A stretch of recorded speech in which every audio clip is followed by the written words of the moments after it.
Hey guys, welcome back to the channel. So I just wanted to share this beautiful bag that just arrived in the shop with you guys. This is a Vintage Coach Stewardess Bag that's still new with the tags attached.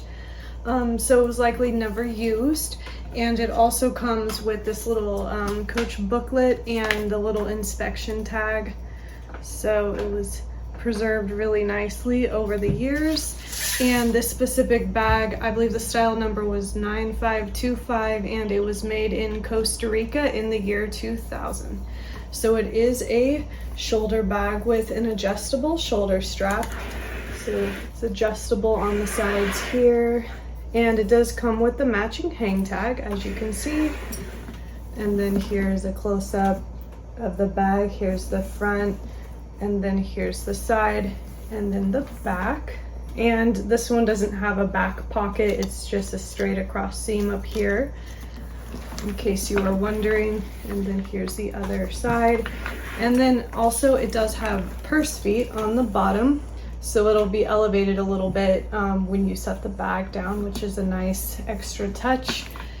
And then when we open the bag, here's what the inside looks like. It does have a slip pocket here, and then a smaller pocket right here. And then it's got some tissue paper inside.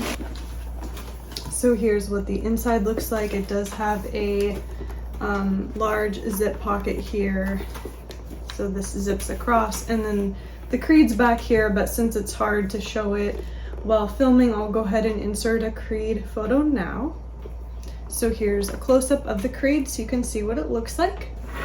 So that's the beautiful stewardess bag. I anticipate this one will probably sell pretty quickly since it is new with tags. I had another stewardess bag that was also new with tags not too long ago, and it sold pretty quickly. So I will go ahead and link it below in the Etsy shop, though. As of when I'm filming this video, it's still available. And also just kind of a quick update. We are going to be moving in about a month's time, so probably the end of June. So we will have to close up the shop for a little bit, just in case you guys had your eye on anything. We'll probably have to package stuff up a couple weeks before, so we'll probably have the shop open for, you know, maybe a couple more weeks, but then we'll have to close it for a few weeks after that. So just wanted to mention that in case you guys had your eye on anything, since we will have to, you know, temporarily close because of the move. But just wanted to put that out there. But otherwise, thank you guys for watching, and I'll see you next time.